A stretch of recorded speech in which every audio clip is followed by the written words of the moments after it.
Welcome in, everybody. Ready to dive deep into habits. We've got a real stack of insights to unpack, all stemming from James Clear's Atomic Habits. It's a pretty dense book, right? Oh, absolutely. A treasure trove, but that's why we're here, to help you pull out those real gems. It's amazing how Clear takes something we think we know, habits, and just reveals all the hidden depths. It really is a system, and once you understand that, boom, you can actually change it. Right from the get-go, he hits you with this idea.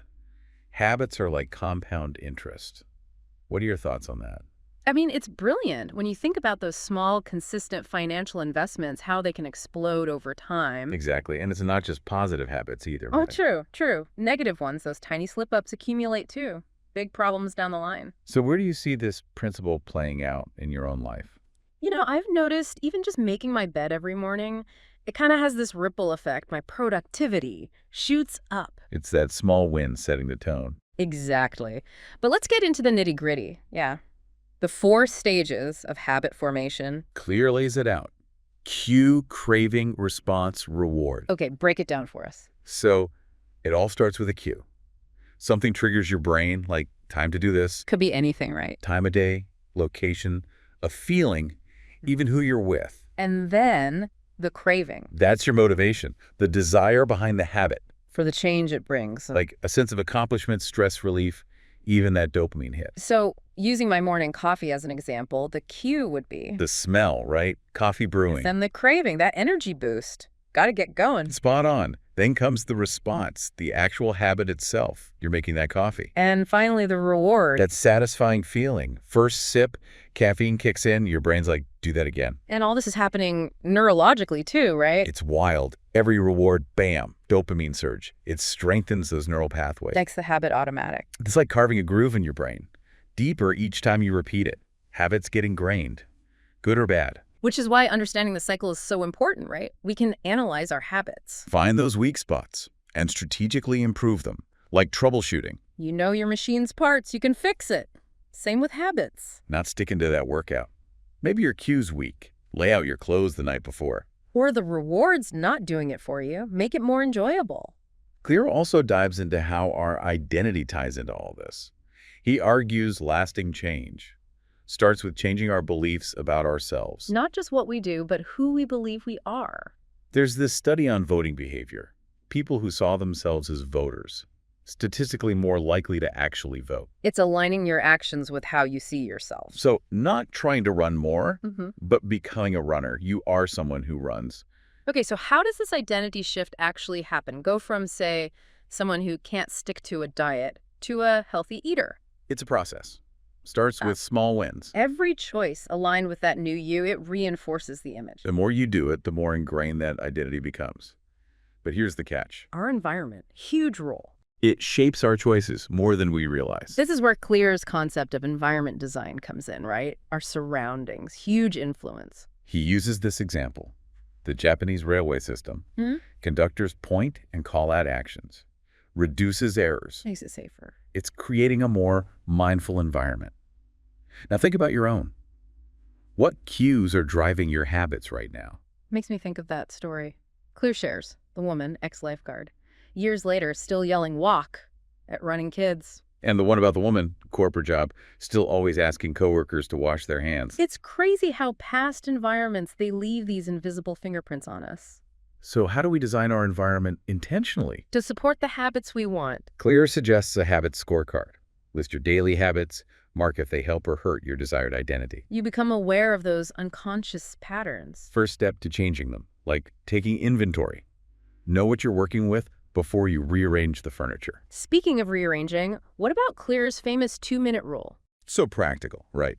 Break any new habit down to its simplest starting point, something doable in under 2 minutes. Not write for an hour, but sit down, open laptop. Remove that friction.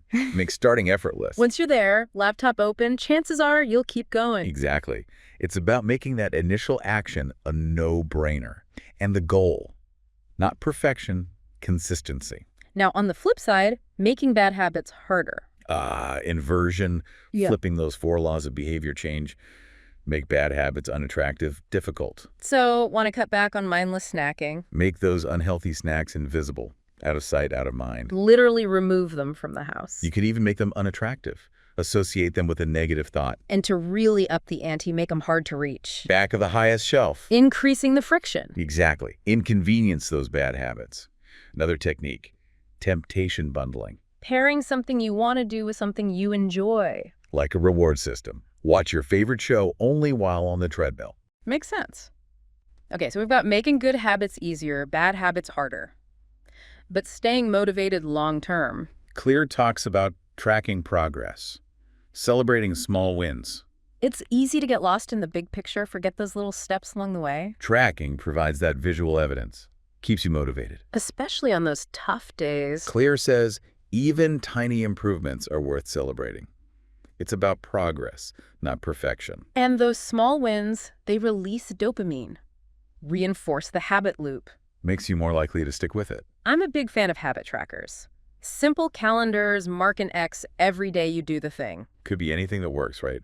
Notebook, app, even a tally. Key is make tracking effortless. Clear also talks about accountability partners. Having that support system, a cheerleader in your corner, someone who gets it, Offers encouragement when you need it most. doesn't have to be formal. Just share your goals with a friend, check in weekly. Social support, a bit of external pressure.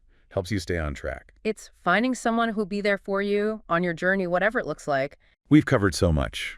Habit stacking, inverting, tracking, accountability. But I'm really curious to explore what Clear says about habits, identity, and long-term fulfillment. That seems like the core of it all. Yeah, that's where things get really interesting. So we're back, and I'm ready for more of those practical strategies Clear gives us in Atomic Habits. One that really jumped out at me was habit stacking. Oh yeah, habit stacking. Super clever.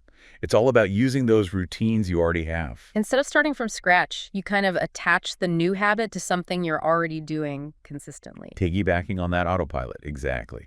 So how does that work? Clear says write down all those habits you do without fail. Every single day. Brushing your teeth, making the bed. Got it. Then you look for where you can sneak in a new habit. Attach it to one of those existing ones. Okay, so let's say I want to start meditating daily. Instead of finding a whole separate time, you could stack it onto your morning coffee. Makes sense. After you pour that first cup, boom, 1 minute of meditation. Coffee becomes the cue. And I love how Clear emphasizes that 1 minute starting point. It makes it seem so much less daunting. Totally. It's about removing those mental roadblocks, making it effortless to start. And then you can build up from there. Right. Gradually increase the time.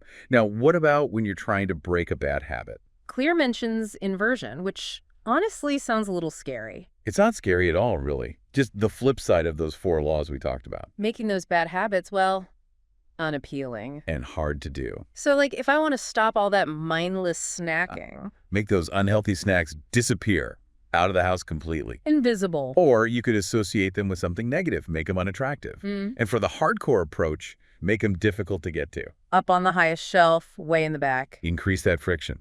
Make it inconvenient to indulge. Gotcha.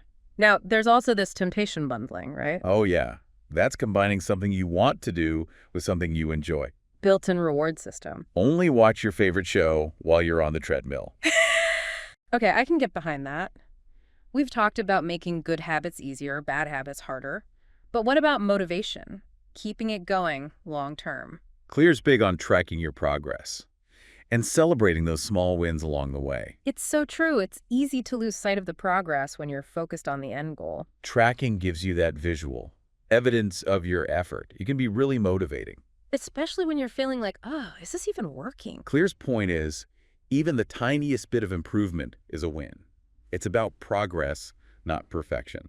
And those small wins, even if they seem insignificant, they release dopamine, right? Right. Reinforce the habit loop, make you more likely to keep at it. I'm all about those habit trackers. You know, those little calendars, mark an X for each day you do the habit. It doesn't really matter what method, as long as it works for you. Notebook, app, whatever. Just make it easy. And Clear's also a fan of accountability partners. Having someone in your corner, like your own personal cheerleader. Someone who understands the struggles, gives you encouragement when you need it. Doesn't have to be some big formal thing either. Nope. Just share your goals with a friend, check in now and then. That social support, a little external pressure, helps you stay committed. You just need someone who'll be there for you through the ups and downs, whatever your journey looks like. This section has been packed with info. Habit stacking, inverting bad habits, tracking, accountability.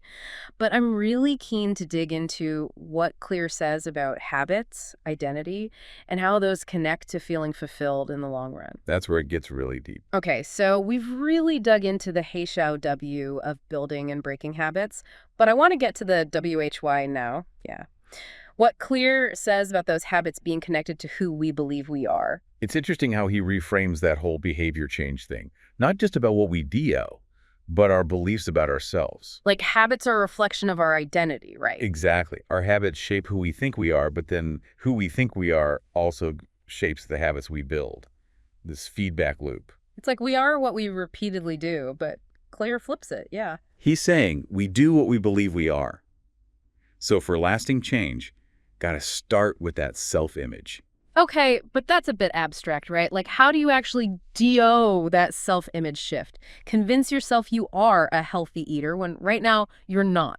It's those choices you make, even small ones. Every time you're like salad, not fries, or walk, not TV. You're reinforcing that new identity. This is the new me. Like you're casting votes for the kind of person you want to be.